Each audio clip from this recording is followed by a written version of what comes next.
नमस्कार मंडळी, मी आजलाय ना इकडं बजीरंग उगले त्या गावचे उगलेवाडचे कार्यकर्ते आहेत, त्यांच्या घरी आलेले आणि हे भोकराचं झाड आहे बघा ना, किती सुंदर याला कवळे कवळे बोके फुटलेले आहेत आणि हे भोक्यांचे ना अशी पानं तोडून घेणार आहे. हे बघा अशी पानं तोडणार आहे आणि पानांपासून याची मुटकी बनवायची. ही नैसर्गिक भाजी आहे, निसर्गापासून नाही का, निसर्गात झाड याला कुठलं केमिकल वगैरे नाही आहे. ही मुटकी खायला खूप छान लागतात. आता मी याची संध्याकाळी मुटकी बनवणार आहे पानांच्या भाजीपासून.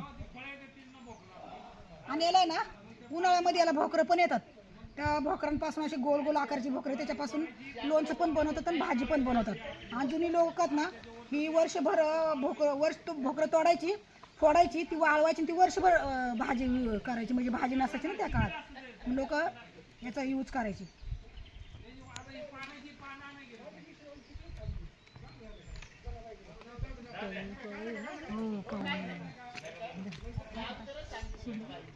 कुठं परत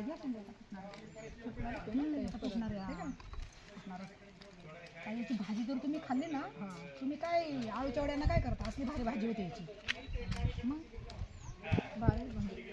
हे हे असं आमच्या तिकडे पण रानभाज्यांचं हे आहे ना, बरं का, ती करतात आमच्या तिकडं लई भाज्या पाहिजे. आम्ही ना तिकडं मग इथं तर रानभाज्या मस्त ठेवला होता ना आमच्या गावामध्ये. आम्ही फक्त ते अख्या रात्री घरी जागून सगळं केलं होतं आम्ही, नाही लागलं.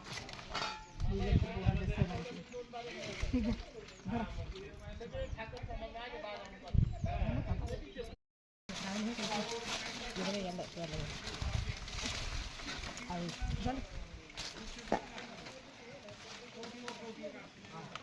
तुम्ही माझ्याकडे लुटलत ना, मी कवळे पाणी घेते, तुम्ही घेतले कवळे पाणी. ही भाजी आहे ना, आता मी संध्याकाळी ही बेसन पीठ, कोथिंबीर, लसूण आणि हिरवी मिरची आणि हळद थोडी टाकायची, थोडे जिरे टाकायचे आणि ही आपण कोथिंबीरच्या वड्या कशा बनवतो मुटकी, तशी मुटकी बनवायची. पण आमच्या गावाला आहे ना जुनी लोक हुळगे तापले, ते हुळगे दळून हे करायचे आणि त्याचं पीठ करून मग हुळग्याच्या पिठात मुटकी बनवायची किंवा बाजरीच्या पिठामध्ये याची मुटकी बनवायची. खायला एकदम सुंदर लागतात ही मुटकी आणि कुठं पण नाही मिळत. ही आयुर्वेदिक भाजी आहे, याच्यापासून काहीच त्रास होत नाही. धन्यवाद. थँक्यू.